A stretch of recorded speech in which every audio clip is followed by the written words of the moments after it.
Muli tayong nasa mundo ng fashion at kagandahan. Isang kahangahangang mundo kung saan ang mga tagalikha ay bumubuo at nag-ieksperimento ng mga bagong uso araw-araw, sinusubukang iayon ang diwa ng panahon sa walang hanggang kagandahan. Flamão de Dusty Fleming, nakamakailan lamang ay nanirahan sa Portugal. Maglibot tayo ng kaunti sa mga pasilyo at catwalks, kung saan napakahalaga ang kumpleto at personalisadong atensyon sa imahe.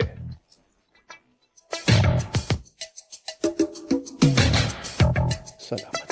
Ngunit kung ang kabuwang imahe ay dapat maging kaaya-aya at maayos, ang buhok ang sentro ng lahat ng atensyon, kaya't nangangailangan ito ng pinakamahusay na pag-aalaga at atensyon. Salamat.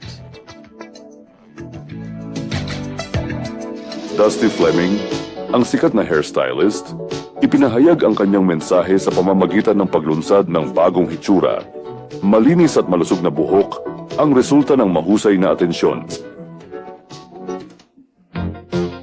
Ang atensyon na ito, maaari nating idagdag, ay dumadaan sa mga napapanahong impormasyon tungkol sa mga problema sa buhok bilang tugon sa interes na ipinapakita ng maraming profesional at mamimili.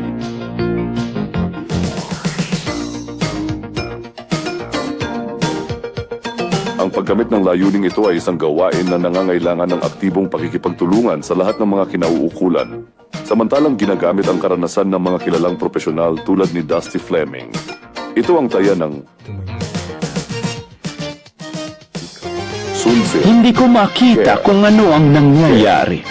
Sunsil Care ay ang tagapanguna ng bagong relasyon sa pagitan ng industriya, mga profesional at publiko.